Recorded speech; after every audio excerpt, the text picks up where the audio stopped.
Hello, everyone. My name is Dr. Bukola Jayola. I'm a dietitian, an entrepreneur, speaker, author, and founder of platforms focused on empowering youth, professionals, and entrepreneurs across border.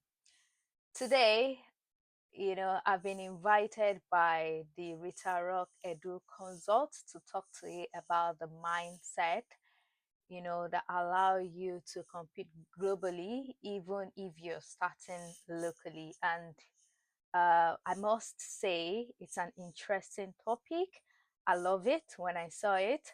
And I want to say well done to Rita Rock for this amazing platform for the youths and for giving me the opportunity to be able to address us today. Thank you for this time, for bringing yourself down here today.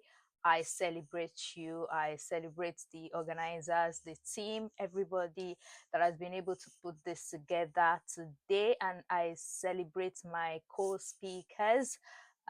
Well done, everyone. Many years ago, I also graduated from this great university from the Department of Nutrition and Dietetics. So, FUNAB is my home, and I celebrate us all. So, without taking much of our time today, let's delve into the topic. Uh, I will start by talking about the mindset shifts.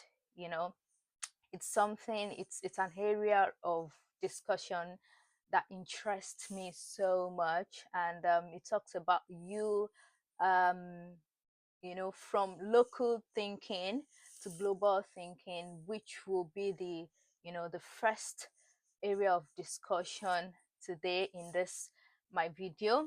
I want you to know that global competition begins with your mind. It's all begins in the mind.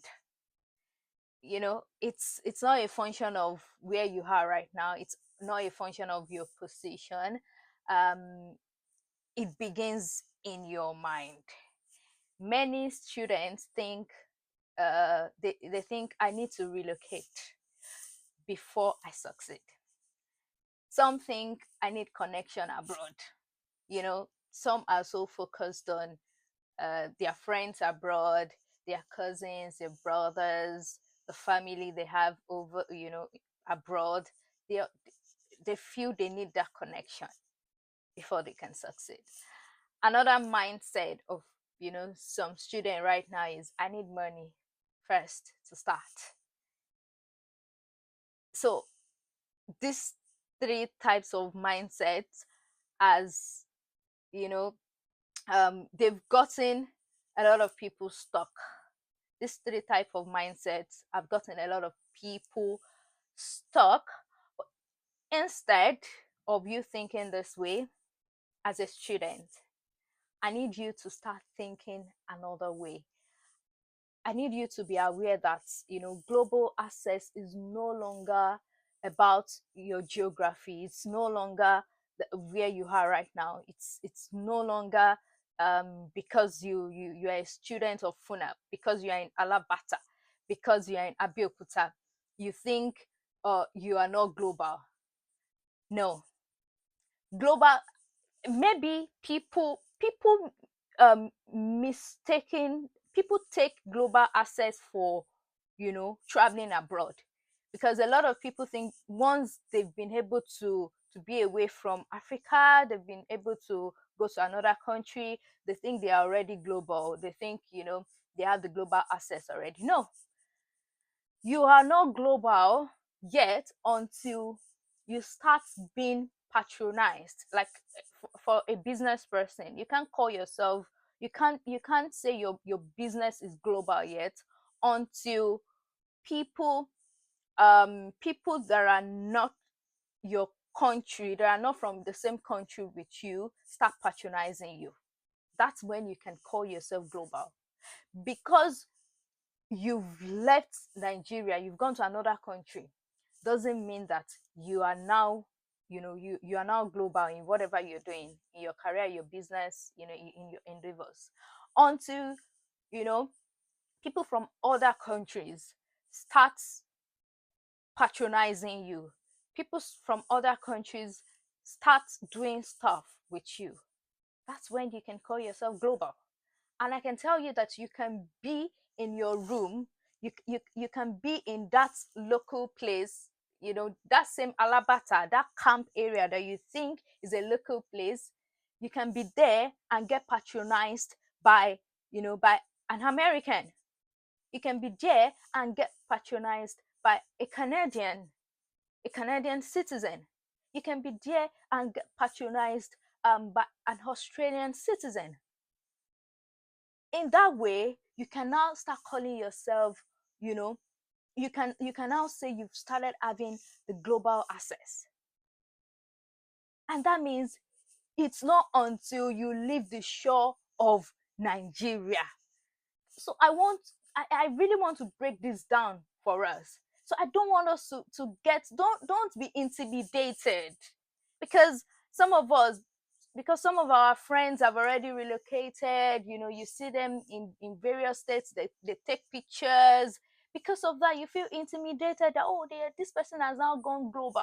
I can tell you for a fact that some of you can be in Nigeria and be making money than the person that is in UK, and that the person that is in you know in Europe, in America. You can be making more money.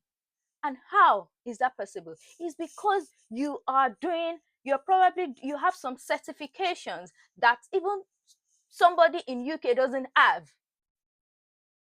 If you have some certification, if you are trained to work globally, if you are trained to do some remote job, even while you're in Nigeria, you can earn more than the person that is not trained for those jobs, who is presently in their country.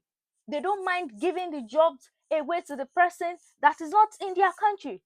It's all about your value. What value are you rendering? What do you have that the other person doesn't have, the other person in their country doesn't have? And in that way, you're already having global access.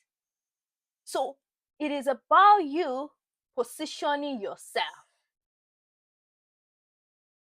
It is about you positioning yourself even while you are in Nigeria. So I just talked about, remote jobs. Another area you can use to position yourself even while in Nigeria is global opportunities.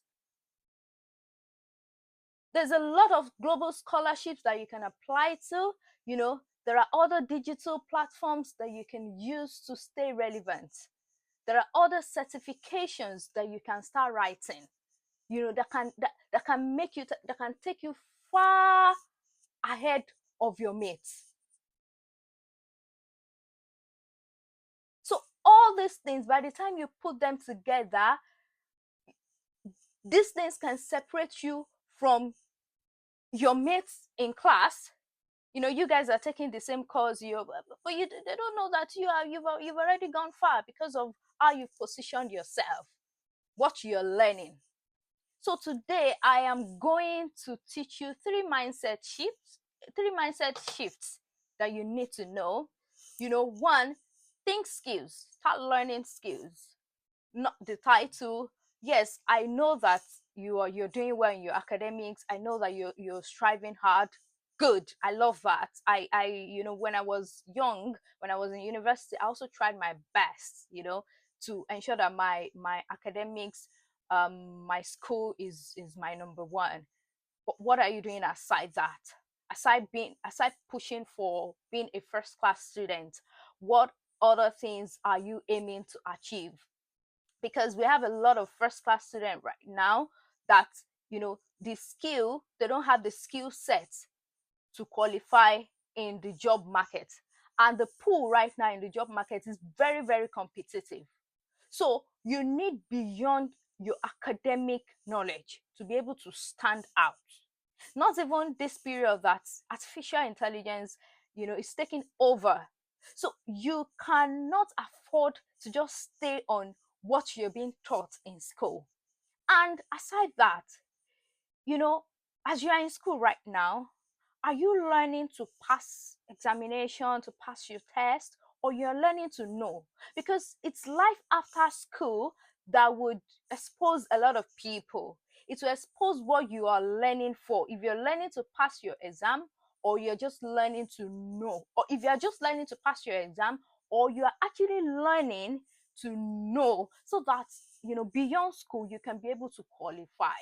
There is the life after school, is very, very key. And start thinking of it from 100 level. When I was in 100 level, I was already competing with business gurus outside school. I was already a business person, doing event planning, I do a lot of things. Like, I used to do a lot of things while in school. So you should be able to build your capacity to the point that you will be able to manage your academics and manage other things, which will prepare you for life after school. So your mindset really matters. Your degree will open door, but skills will keep you in the room. It will keep you in the room. It will make you to stand, to stand with, to sit and dine with kings. The gift of a man maketh ways for him. It will open door for you. So think value and not your location right now. What problem are you able to solve? Who needs, solution globally? You need to start thinking long term, long term. And I'm going to give us some key things today. I'm going to give us some, if you really want to explore beyond where you are right now, I'm going to teach us some key things, which include: number one, you need to start volunteering. Start volunteering. Don't wait for, oh, that opportunity needs to come and meet me. Sometimes opportunity will not come and meet you. You need to go out there, knock on the opportunity. And one of the ways to knock on opportunities is to volunteer. They might not see your value yet until you do it for some people. I remember when I started learning event planning. I mean, when I finished learning and I wanted to start, many people did not know that I could do it. Many people did not know that, I could decorate, I could, do a lot of things in events. Although I have a lot of other businesses now, event planning is now just part of my business now. It's just a fraction of what I do. But that was my beginning. And I'm going to talk about it because, this is what you can relate. You can relate with this. People did not believe then, because I was young. I was very young, just like yourself. I was just about to enter 100 level. So I started volunteering for churches. I would enter churches. I would tell them that I can do this for you. You don't have to pay me. Just give me materials. Let me do it. Do you have something you're planning? I can plan it for you. From there, I was able to build my portfolio, even though some will not, they will not pay me. Sometimes some pastor will say, kneel down, let me pray for you. The Lord will bless you. The Lord will be with you. Sometimes it will be that time. I think Coke used to be 50 naira then. They would just give me 50 naira to go and buy Coke to drink, or they would even buy it. So from there, but I didn't mind. I was doing it with joy because it gave me the opportunity to have something to present to people that would want to pay me. So I was using all of that to build my portfolio. So volunteering doesn't mean that you are being used. It means that somebody has given you opportunity, and you can also leverage on this opportunity to be able to build your portfolio. So, volunteer for a lot of opportunities, global opportunities. Even if the opportunities are not in Nigeria, volunteer. You can do remote volunteering.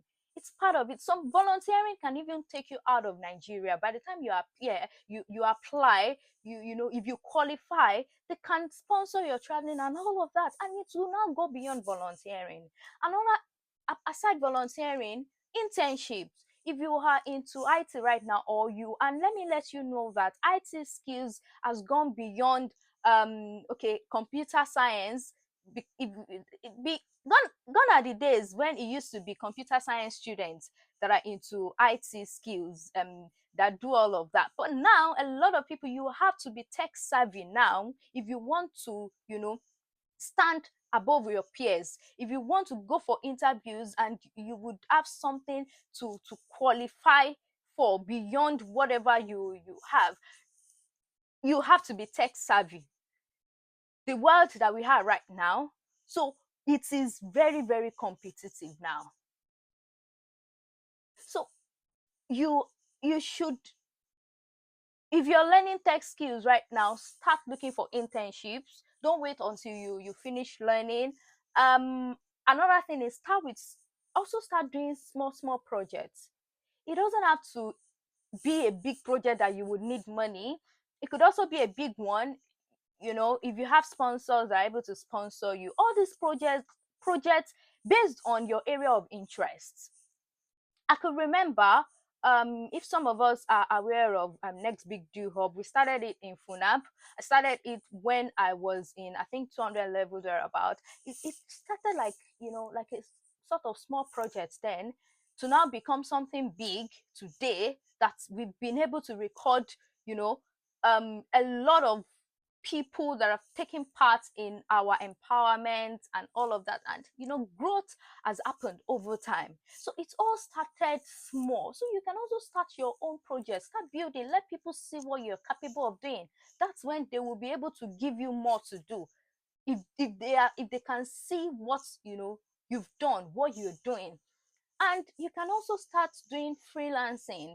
The freelancing job, I mean, there's a lot of freelancers that we have now. Even though I know that AI is taking a lot of people's roles, a lot of people's jobs, but I need you to know that all these things will make you stand out by the time you are ready. You are in the period of your preparation now. I don't want you to start comparing yourself. I don't want you to start competing. Don't compete. The only thing you need to compete with is your discipline. Compete with your own discipline, your own self. Compete with yourself of last year to yourself of this year. Which one is better? Is it last year that is better, or this year? Which one? What do you aim to achieve? So those are the things that you need to start. Don't compete, please, because if you wallow in pity of competition, it will affect you. That your own, you won't be able to explore, you won't be able to grow. You will only be competing with your peers. So please, um you know I'm just going to, I think my time, I'm 18 minutes into this now, and I was only given, I think, 15 to 20 minutes. So I'm going to wrap this up now. If you have any question, I will join the live, and I can answer your question. So I am going to tell you, I'm just going to give you this practical framework as I close this section now.